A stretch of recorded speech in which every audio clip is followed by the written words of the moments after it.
Hello, today I decided that I would like to measure the resonant frequency of this smaller Tesla coil I made a couple of days ago, and I will show you how I do it.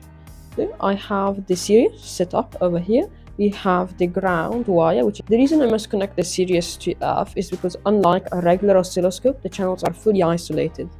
This is usually an advantage. And I have the positive just looped like this, and it will pick up the radiation from the Tesla coil.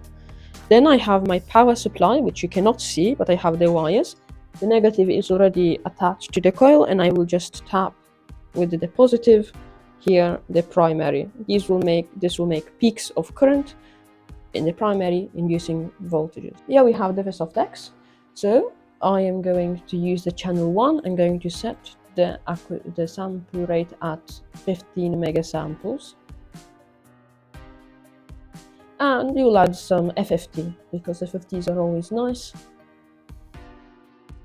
This time I'm going to put a bit less lines, so that it does the math faster, and we can see the frequency of the oscillation, which lasts a short amount of time. Now we do measure.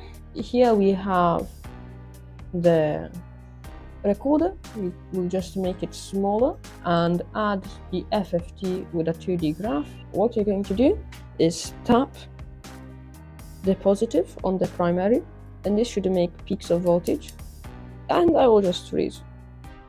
We could also do store and then analyze all the data, but one peak is enough for me, so this will be fine. So we grab one peak which we think looks nice, and for example this one, and we see that it has this kind of normal shape for an oscillation.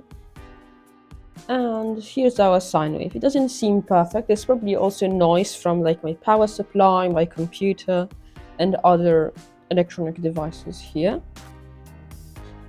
And now we can see if the FFT can pick up something. Here it is, a peak at 541 kilohertz and 992 hertz.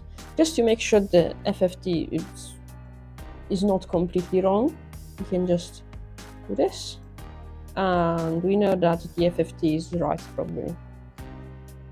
So this is it, a simple guide to measuring the resonant frequency of a Tesla coil. Bye.